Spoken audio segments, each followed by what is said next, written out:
3D 프린터를 이용하여 품질이 좋은 제품을 만들려면 어떤 과정을 거쳐야 할까요? 3D 프린터로 우리는 상상만 하던 아이디어를 제품으로 만들어내고 있습니다. 새로운 제품을 출시하기 위해서 우선 그 제품의 생산을 결정하고 프로젝트를 담당할 전담 조직이 필요한데요. 전담 조직이 구성되면 기술 개발 방향을 결정하여 개발 일정을 토대로 개발 계획서를 작성합니다. 이때 개발 계획서에는 소요 인력 및 필요 예산, 개발 일정, 제품 규격 및 품질 목표 등의 항목들이 포함되어야 합니다. 이러한 과정들을 거쳐 3D 프린터로 생산할 품질 좋은 제품의 개발 여부가 결정된다고 할 수 있습니다.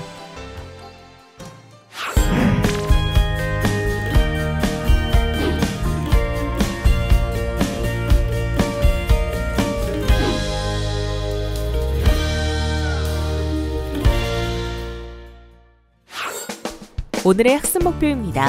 이번 학습을 통해 여러분은 개발하고자 하는 제품의 원가를 산정하기 위하여 제품의 기능별 블록도를 구성할 수 있습니다. 그리고 이렇게 구성된 블록도를 토대로 제조 원가 및 목표 원가를 산정할 수 있으며 개발 역량 분석 자료를 토대로 개발 방향과 개발 일정을 수립하고 제품 규격, 품질 목표가 포함된 개발 계획서를 작성할 수 있습니다.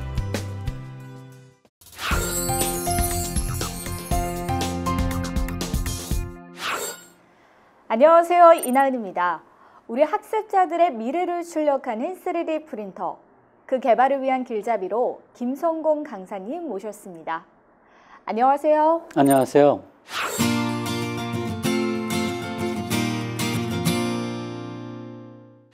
네, 강사님 원가 분석과 개발 계획서가 작성하기던데요. 원가 분석하기란 어떤 내용인가요? 네, 어떤 물건을 생산해서 판매한다는 것에는 먼저 재료비를 포함한 원가를 파악해야 하고 예산을 산출해서 개발 일정을 수립해야 하는 매우 중요한 일을 포함하고 있습니다. 네, 그렇군요. 3D 프린터로 만드는 물건 역시 예외는 아니겠네요. 네, 그렇죠. 3D 프린터로 물건을 제작하는 데 있어 원가는 어떻게 분석하는지, 그리고 개발 계획서는 어떻게 작성하는지에 대해 꼭 알아둬야 할 필요가 있습니다. 그렇군요. 3D 프린터로 물건을 개발하기 위해 가장 먼저 원가 분석을 수행해야 한다고 하셨는데 원가 분석에 대해서 좀 더 자세히 설명 좀 부탁드리겠습니다. 원가를 분석하려면 제품의 기능별 블록 다이어그램, 즉 블록도를 먼저 구성해야 합니다. 블록도란 구체적으로 무엇인지 좀 설명 좀 부탁드릴게요. 블록도란 수치 혹은 물리적인 자료와 그 흐름을 보다 명료하게 이해하기 위해 매 과정을 체계적으로 구역을 나눈 후 이를 그림으로 나타낸 것을 의미합니다. 주로 데이터의 흐름 및 구조를 분석하고 개선하는 데 많이 쓰이는 방식이라 할 수 있죠. 회로의 예를 들자면 부하와 저항이 블록이 되겠고, 프로그램으로 예를 든다면 정보에 해당하는 부분, 즉 각각의 변수와 데이터를 변환한 후 새로 생성된 정보 등을 모두 블록이라고 할 수 있습니다. 오늘 이 시간에는 특히 오픈소스 3D 프린터인 림랩에서 서술하는 3D 프린터의 구성을 중심으로 설명해 보겠습니다. 여기서 잠깐 랩 기반의 3D 프린터 구성 요소에 대해 살펴보겠습니다. 3D 프린터의 기본 구성 요소는 크게 소프트웨어와 전자부품, 기계부품, 압출기의 4가지로 구성됩니다. 각 구성 요소는 그림처럼 세분화할 수 있죠. 그럼 좀 더 자세히 알아볼까요? 3D 프린터의 구성 요소가 꽤 많고 복잡하던데 간단히 설명 좀 부탁드리겠습니다. 네, 3D 프린터의 구성 요소에는 크게 소프트웨어, 전자부품, 기계부품, 압출기 이렇게 4가지로 구성되어 있습니다. 그렇군요. 그럼 3D 프린터에 사용되는 소프트웨어부터 설명 부탁드리겠습니다. 소프트웨어는 다시 3D 프린터로 출력하기 위한 3차원 형상을 만들거나 수정하는 데 사용하는 CAD와 CAD 파일을 기계를 동작시킬 수 있는 형식으로 변환하는 데 사용하는 CAM, 그리고 CPU를 구동하기 위해서는 적절한 소프트웨어인 펌웨어로 구분할 수 있습니다. 그렇군요. 소프트웨어는 CAD, CAM, 펌웨어 이렇게 세 가지로 구성이 되는군요. 그렇다면 전자부품에는 어떤 것들이 있나요? 네, 전자부품은 3D 프린터의 두뇌에 해당하는 제어기, 컨트롤러에 의해 회전이 제어되는 스태핑 모터와 컨트롤러와 스태핑 모터 사이에 사용되는 모터 드라이버, 스위치와 회로보드로 구성된 엔드 스탑, 그리고 재료 압출 방식 3D 프린터의 압출기로부터 압출되는 용융된 플라스틱 재료가 빨리 굳어지지 않고 플랫폼에 잘 부착되게 해주기 위해서 사용하는 히팅 패드로 구성되어 있습니다. 제어기는 3D 프린터의 두뇌이고 히팅 패드는 녹은 플라스틱 재료가 빨리 굳지 않도록 사용한다는 말씀이시죠? 네, 맞아요. 다음, 기계부품으로는 3D 프린터의 정밀도에 매우 중요한 역할을 하는 벨트와 풀리, 플랫폼이 지축 방향인 위아래로 움직일 때 이송에 관여하는 볼 스크류의 두 가지로 구분할 수 있습니다. 그럼 3D 프린터로 제품을 정밀하게 만들려면 기계 부품의 관리도 중요할 것 같아요. 마지막으로 압출기는 어떤 역할을 하는 건가요? 압출기는 3D 프린터에서 공급된 필라멘트 재료를 녹여 노즐을 통해 압출하는 역할을 하는데요. 압출기는 재료의 공급 부분과 재료의 용융 부분으로 구분됩니다.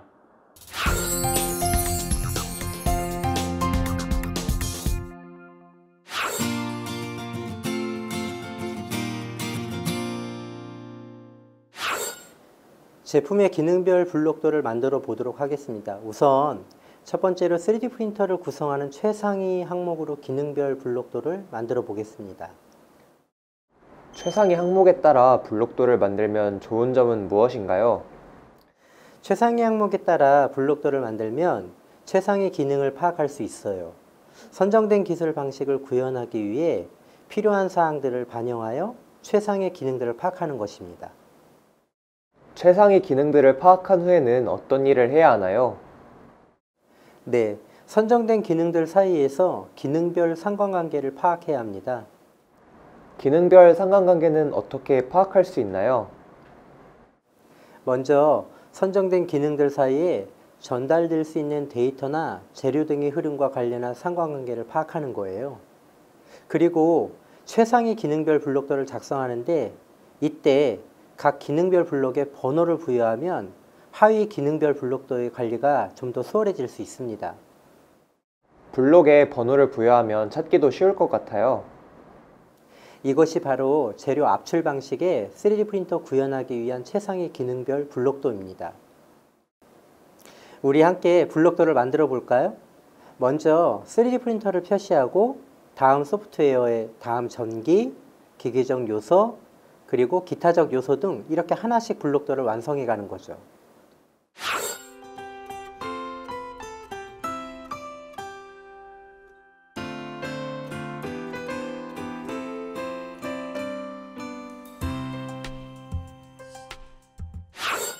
최상위 항목으로 기능별 블록도를 만들었다면 다음은 상위 블록의 기능을 구현하기 위한 하위 블록도를 만들어 보도록 하겠습니다.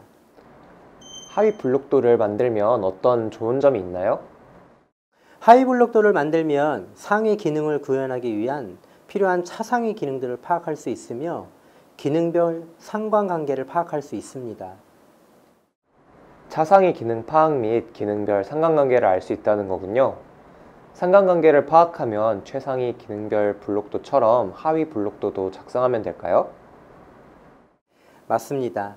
하위 블록도 역시 선정된 기능들과 각 기능들 사이의 상관관계를 나타낼 수 있는 기능별 블록도를 작성하는데 이때 상위 기능에 부여된 번호를 고려하여 작성하시면 됩니다. 그런데 하위 기능 블록도는 어느 수준까지 작성해야 할까요? 하위 기능 블록도는 더 이상 하위 기능으로 분해할 수 없다고 판단될 때까지 위 과정을 반복하여 기능별 블록도를 작성하시면 됩니다. 다른 상위 기능들에 대해서도 차상위 기능 및 하위 기능들에 대한 블록도를 모두 작성하고 기능별 상관관계를 파악한 후 전체 블록도를 작성해 보세요.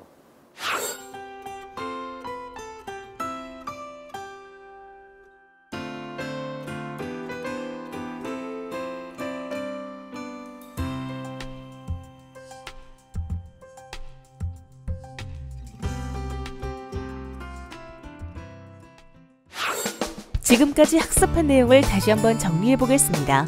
이번 시간에는 개발하고자 하는 제품의 원가를 산정하기 위하여 제품의 기능별 블록도 구성에 대해 알아보았습니다.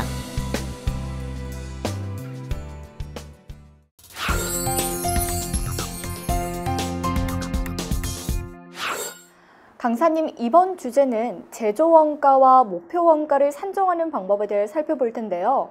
먼저 확인할 사항이 있나요? 혹시 제조 시스템과 제조 비용에 대해 설명해 주실 수 있어요? 제조 시스템과 제조 비용이라. 제조 시스템은 어떤 물건을 만들기 위해 필요한 전체 과정이고, 제조 비용은 물건을 만드는 데 쓰인 비용을 말하는 거 아닌가요? 비슷해요. 제조 시스템은 크게 입력과 출력으로 나눌 수 있어요.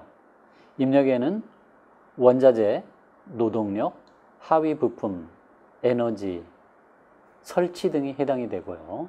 출력에는 제조 시스템에 의해 제작된 최종 제품과 폐기되는 쓰레기 등을 의미합니다. 이때 제조 시스템을 구성하는 모든 비용의 총합을 제조 비용, 즉 제조 원가라 하죠. 제조 원가에는 그럼 어떤 항목들이 포함되어 있나요? 제조 원가는 가장 간단하게 구분하면 제품을 만들기 위해 사용된 모든 재료의 비용인 재료비, 임금으로 지급된 노무비, 그리고 재료비와 노무비에 포함되지 않는 기타 모든 비용의 경비로 구분할 수 있습니다. 그럼 제조 원가는 재료비, 노무비, 경비를 더한 비용이네요. 맞습니다. 제조 원가는 제품의 생산 과정에서 사용되는 모든 경제적 자원의 원가를 의미합니다. 또한 제조 원가는 특정한 원가 대상에 대한 직접적인 추적 가능성 또는 제품과의 관련성에 따라 제조 직접비와 제조 간접비로 나눌 수도 있어요. 그럼 제조 원가는 재료비, 노무비, 경비를 더한 비용 혹은 제조 직접비와 제조 간접비를 더한 비용이겠네요. 예, 잘 파악하셨어요. 제조 직접비는 직접 재료비, 직접 노무비, 직접 경비를 포함한 비용이고요. 그렇다면 제조 간접비는 간접 재료비, 간접 노무비, 간접 경비를 포함한 비용이겠군요. 네, 맞습니다. 제조 원가의 판매비와 일반 관리비를 합하면 이것이 바로 제품의 총 원가가 되는 것이고요. 총 원가에 일정액의 이윤을 합한 것은 우리가 제품을 구매할 때 지불하는 판매 가격이 됩니다. 자, 어떤 기업이 제품을 판매해서 이익을 얻으려고 하는데요. 얼마만큼 제품을 팔아야 이익을 얻을 수 있을까요? 바로 이것을 계산하는 데 있어 기준이 되는 것이 손익분기점이라고 합니다. 손익분기점이요? 많이는 들어봤는데 손익분기점, 생소한 단어는 아니실 거예요. 기업이 제품을 만들어 판매할 때 수익과 비용이 같아서 이익도 손실도 생기지 않는 경우의 매출액을 바로 손익분기점이라고 해요. 즉, 손익분기점 이상의 매출액을 달성해야 기업은 이익을 얻을 수 있는 거죠. 여기서 잠깐! 제조 공정에 대해 조금 더 자세히 살펴보겠습니다. 제조 공정이란 원재료의 가치를 높이기 위해 초기 재료에 물리적 혹은 화학적 변화를 주는 하나의 계획된 작업 절차로 일반적으로 초기 재료를 최종 제품으로 변환하는 데 필요한 여러 단계의 공정 순서를 구성하는 단위 작업들에 의해 수행됩니다. 제조 공정은 어떤 상태의 원재료를 원하는 최종 제품에 더 가깝게 진전된 상태로 변환시키는 가공 공정과 새로운 기체를 형성하기 위해서 2개 이상의 구성 요소들을 결합하는 조립 공정으로 구분할 수 있습니다.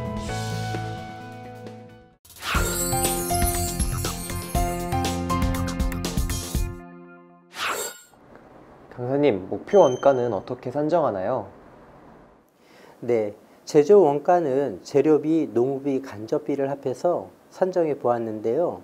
이번에는 판매비와 관리비를 포함한 총 원가를 통해서 손익분기점을 확인하여 목표 원가를 산정하는 거예요. 자, 그럼 손익분기점을 한번 그려볼까요? 먼저 금액과 손익분기점에 따른 조업도와 수량이 나오겠죠. 금액이 산정될 때 조업도에 따른 수량이 발생하겠죠. 조업도가 올라갈수록 금액이 올라가겠죠. 이때 발생되는 부분이 바로 손익분기점입니다. 손익분기점에 수익선을 한번 그려보겠습니다. 다음은 비용선을 그려보겠습니다.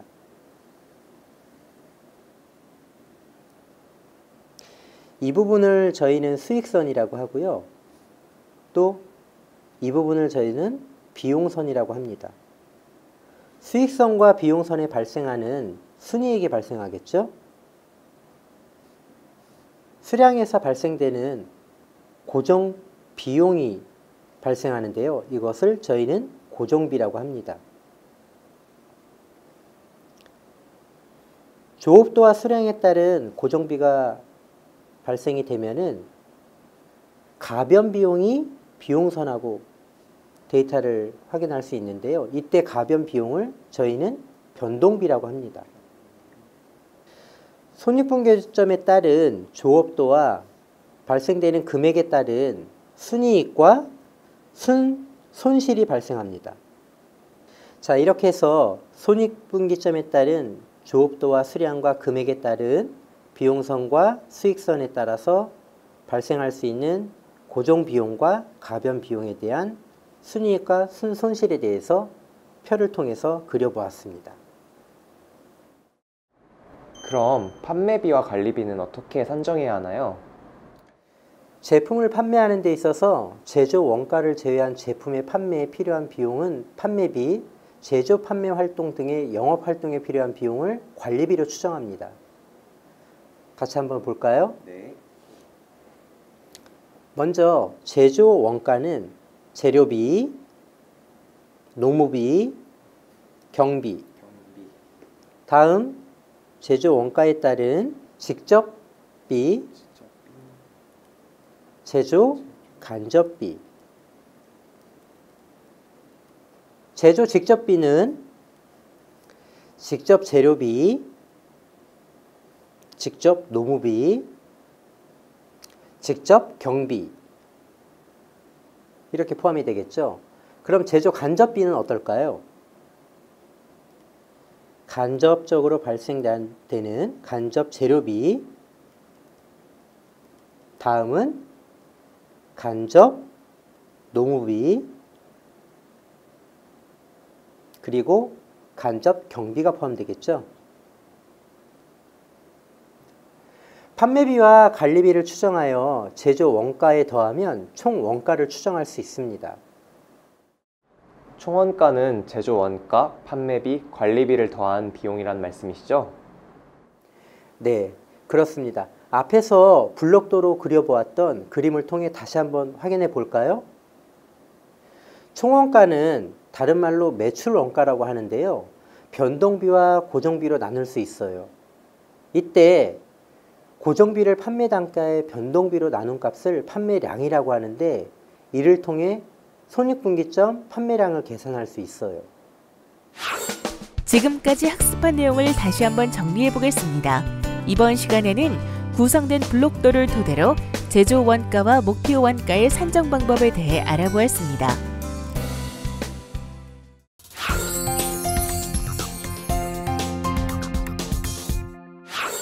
강사님, 이번 주제는 개발계획서 작성하기인데요. 그런데 개발계획서는 왜 작성하는 건가요? 원가 산정을 했으니까 이제 제품을 개발하는 계획서를 작성하면 되겠죠. 이렇게 개발 계획서를 토대로 제품을 생산하는데 필요한 일정이라든지 판매량, 필요한 예산 등을 좀 더 명확하게 확인할 수 있어요. 그럼 일반적으로 많이 사용하는 개발계획서를 작성하는 방법이 있나요? 일반적으로 개발 계획서 작성을 위해서 간트 차트가 많이 사용되는데요. 간트 차트는 1919년 미국의 간트가 창안한 것으로서 막대 그래프 차트로도 불리는 것이 있습니다. 그렇군요. 간트 차트가 많이 사용되는 그럼 이유는 무엇일까요? 간트 차트는 계획된 작업과 실적을 같은 시간축에 가로선으로 표시하여 계획과 통제를 동시에 할 수 있도록 고안된 일정 관리 기법입니다. 간단하고 사용하기 쉽기 때문에 여러 가지 활동의 일정 계획과 통제에 가장 널리 사용되고 있습니다. 그렇네요. 막대 그래프로 일정을 쉽게 확인할 수 있을 것 같아요. 그래서 간트 차트는 생산 관리, 재고 관리, 원가 관리 등에 많이 사용되고 있습니다. 또한 작업자 및 기계의 기록, 작업 할당, 작업 부하, 작업 진도 등의 파악을 목적으로 사용하기도 합니다. 그럼 강사님, 간트 차트는 어떻게 작성하면 될까요? 간트 차트는 다양한 유형이 있어서 조금씩 그 작성 방법의 차이가 있긴 하지만 대부분 다음과 같은 형식으로 작성을 합니다. 차트의 상단에는 가로로 일정 계획 기간을 표시하고 차트의 좌측에는 내용, 기계, 작업 등을 세로로 표시합니다. 또한 계획을 집행하는 일정을 좌우 직선으로 그리는데요. 각 활동의 계획된 시작 시점, 종료 시점, 소요 시간, 작업량 등을 나타내는 것입니다. 마지막으로 실적은 계획 밑에 직선으로 표시하는데요. 계획을 나타내는 직선의 길이를 100%라고 할 때 실적을 계획에 비례해서 표시하는 겁니다. 네, 간트 차트는 손쉽게 작성할 수 있을 것 같은데요. 그런데 간트 차트에 쓰이는 기호가 따로 있나요? 간트 차트에 사용되는 기호가 몇 개 있는데요. 활동의 시작 및 종료, 활동 기간, 실적, 차트를 검토한 시점을 표시하는 기호가 있습니다. 그런데 강사님, 개발 계획서를 작성하였는데 제품의 품질이 어떤지를 확인을 해야 계획에 맞춰 생산하는 것이 아닌가요? 네, 중요한 사항을 지적해 주셨습니다. 제품의 품질을 확인하기 위해서 품질 관리, 즉 품질 계획 프로세스를 작성하기도 합니다. 그럼 기업마다 품질 계획 프로세스가 따로 있나요? 만약 기업이 품질 정책을 갖고 있다면 품질 정책은 해당 프로젝트의 현재 상태로 적용될 수 있지만 공식적인 품질 정책이 없다면 프로젝트 팀이 해당 프로젝트를 위해 품질 정책을 개발해야 합니다. 네, 알겠습니다. 품질 정책을 그럼 개발을 해야 한다면 어떤 내용들이 들어가야 할까요? 품질 계획 프로세스에 투입되는 주요 기업 환경 요소는 정부 및 공공기관의 규제와 해당 응용 분야에 대한 특수한 규칙, 표준, 지침, 그리고 제품 프로젝트 품질에 영향을 미칠 수 있는 작업, 운영 조건 등이 포함되어야 합니다. 여기서 잠깐 품질의 종류에 대해 좀 더 자세히 살펴보겠습니다. 품질은 제품 또는 서비스의 생애 주기에 따라 구분할 수 있습니다. 요구 품질이란 제품을 사용하거나 서비스를 적용받을 사람의 관점에서 요구되는 품질로 신제품 개발의 경우 기획 단계에서 제품이 갖추어야 할 품질을 의미합니다. 설계 품질이란 사양과 설계에 의해 정의된 품질이며 제품 품질이란 제조 공정에서 실현된 제품의 품질을 의미하며 사용 품질이란 제품이 시장에서 상품화된 후 소비자들이 주관적으로 평가한 품질을 말합니다.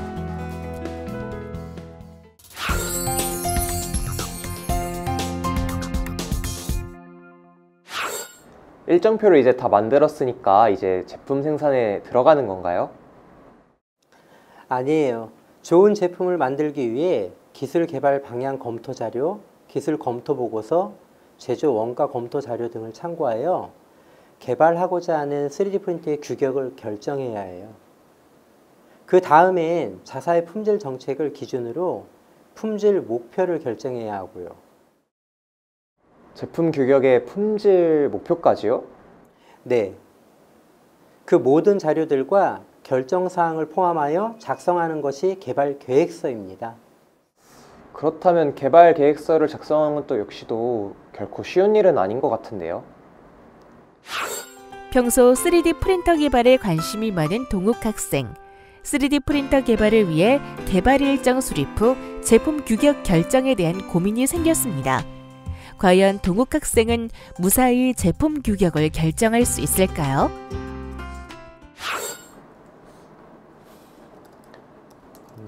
적용 기술은 이렇게 하고 정밀도는 0.08mm, 크기는 200 곱하기 210 정도면 충분하지 않을까. 이게 생각보다 규격 정하는 게 쉽지가 않네. 동호 학생, 3D 프린터 규격서 작성하는군요. 네, 강사님. 그런데 막연히 제 마음대로 제작을 하려고 하니까 되게 쉽지가 않은데요. 그렇죠. 제품의 규격을 결정할 때는 제품별 기술 개발 방향에 맞는 결정을 해야 해요. 기술 개발 방향에 맞아야 한다는 말씀이신 거죠? 맞아요. 제품 개발 역량에 따라 강점도 있을 거고 약점도 있을 거잖아요. 강점이 많은 제품들이 좋은 것 아닌가요? 물론 강점이 좋은 게 좋을 수도 있지만 약점을 보완할 수 있는 부분도 생각해야겠지요. 그럼 이 부분들에 대한 것도 표로 작성하면 되게 좋을 것 같은데요. 맞아요. 동호 학생이 조사한 자료를 토대로 각 부품이나 기능들에 대해 표로 정리해 본다면 부품별 기술 개발 방향이 잡힐 거예요. 지금 동욱 학생이 제품 규격을 위해 3D 프린터 부품을 살펴보고 있는데요. 첫 번째 살펴볼 제품은 무엇일까요?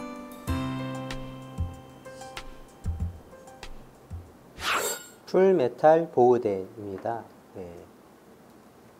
풀메탈 보호대의 경우에는 보호된 방식의 구조를 갖고 있기 때문에 안정적으로 공급 장치를 필라멘트를 공급하는 안정적인 부분도 있지만 단점으로는 직교 방식에 비해서 플렉시블 소재나 소재에 대한 제한 사항이 조금 있어요. 네. 다음이 볼 베어링이죠. 네. 볼 베어링은 이송 장치에 필요한 부품 중에 하나인데요.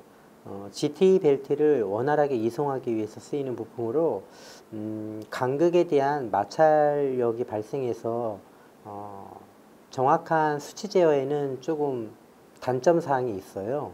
강점으로는 이송 장치에 직접적으로 전달력을 빠르게 진행시킬 수 있는 강점이 있죠. 직접적으로 전달을 하는 능력인 거죠. 지금까지 학습한 내용을 다시 한번 정리해 보겠습니다. 이번 시간에는 개발 역량 분석 자료를 토대로 개발 방향과 개발 일정을 수립하고 제품 규격, 품질 목표가 포함된 개발 계획서를 작성하는 방법에 대해 알아보았습니다.